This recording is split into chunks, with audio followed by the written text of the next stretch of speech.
Hi hello everyone, welcome to my channel అండి. అందరు బాగున్నారు కదండి.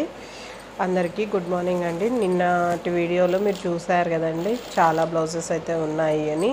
పొద్దున్నే 6 లోపలే పని అన్నది మొదలు పెట్టేసినాను. బ్లౌజెస్ ఆల్రెడీ 2 కంప్లీట్ అయినాయి, ఇంకోటి కుడుతున్నాను. పనిలో పని మీకు కూడా పర్ఫెక్ట్గా క్రాస్ బెల్ట్ అన్నది జాయింట్ చేసిన ఉగ్గులు రాకోకుండా ఉండడానికి ఎలా కుట్టాలి అన్నది చూపిద్దాం అనుకుంటున్నానండి. అది కూడా లోడింగ్తో అనమాట. ఇక్కడ చూస్తున్నారు కదండి, పర్ఫెక్ట్ షేపు, మంచిగా టక్స్లు ఎలా వేసుకోవాలి అన్నది. ఇదిగోండి, పర్ఫెక్ట్ షేప్ రావడం కోసం, కప్ అన్నది పర్ఫెక్ట్ కూర్చోవడం కోసం ఈ టక్స్లు అన్నవి కరెక్ట్గా వేసుకోవాలి. తర్వాత ఈ క్రాస్ బెల్ట్ చూసారు కదా, జాయింట్లో ఎక్కడ ఉగ్గులు లేవు చూడండి.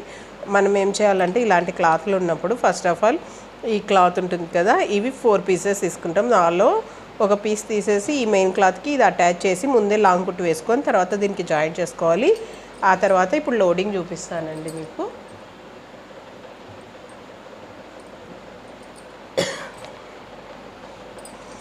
ఇంకో పీస్ ఇలాంటిది ఉంటుంది కదా, కాటన్ ఫ్యాబ్రిక్ తీసుకొని దీన్ని ఇలా మళ్ళీ దానిపైన పెట్టి, ఆల్రెడీ ఒక స్టిచ్ వేస్తుంటాం కదా, అలా వేసుకొని కుడితేనే బాగుంటుందండి. చాలామంది అన్నీ ఒకేసారి జాయిన్ చేసేస్తారు. అట్లా ఫర్దర్ బిగినర్స్ చేసినట్లయితే ప్రాబ్లం రావచ్చండి. కొంచెం ఎక్స్పీరియన్స్ ఉన్న వాళ్ళకైతే ఓకే అండి. నేను కూడా అలాగే కొన్ని దానిలోకి వేస్తాను, ఇలా వేస్తా అలా వేస్తాను, 2 రకాలుగా వేస్తాను అనమాట. ఇక్కడ చూడండి, మనం ఇది టర్న్ చేయంగానే గోరుతో ఇలా అనేసినాం అనుకోండి, ఇంకా చాలా అంటే చాలా నీట్గా ఫిక్స్ అయిపోతుంది అనమాట.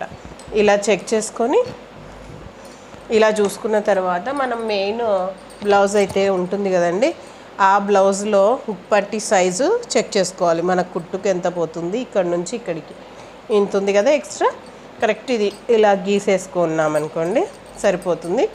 ఇవి అన్నీ కలుపుకొని ఎడ్జ్కి ఒక కుట్టు అయితే లాంగ్ కుట్టు వేసేసుకోండి. అది ఎక్కువ తక్కువ ఎగుడు దిగుడు రాకోకుండా ఉండడం కోసం మాత్రమే ఈ స్టిచ్. ఇలా వేసుకున్న తర్వాత మనం ఇక్కడ మార్క్ వేసుకున్నాం కదండి, ఇక్కడ కనిపిస్తుంది కదా మీకు, మార్క్ వేసుకున్నా కదా,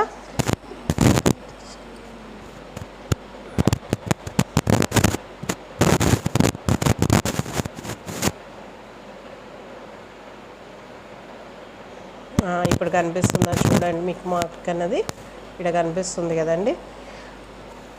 ఈ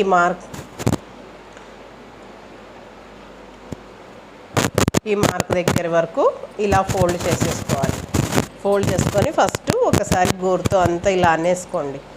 చాలా నీట్గా వస్తుంది. మనకు బోటిక్ స్టైల్లో ఎలా కుడతారు అన్నది ఈజీ మెథడ్లో చేసేసుకోవచ్చు. తిరిగేసే పని లేకుండా ఇది చాలా ఈజీ ప్రాసెస్ అండి. ఇక్కడ ఒక ఫస్ట్ లాంగ్ కుట్టు పెట్టాం కదా, స్మాల్ కుట్టుకు మార్చేసుకొని చిన్న కుట్టుకు పెట్టేసుకొని, మీరు ఎంత పెట్టుకుంటారో నెంబర్ అది మీ ఇష్టం అండి. ఆ నెంబర్ సైజ్ ప్రకారం పెట్టేసి ఇలా ఫోల్డ్ చేసి అయితే కుట్టేసుకోండి. మనకు సేమ్ తిరిగేసి కుట్టిన దానికన్నా నీట్గా వస్తుందండి.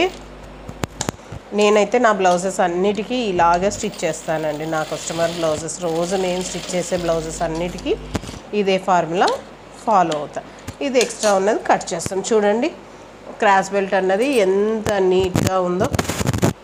ఇక్కడైనా సరే చూడండి, ఇలా నీట్గా లోడింగ్ అన్నది చేసుకోవచ్చు. Thanks for watching.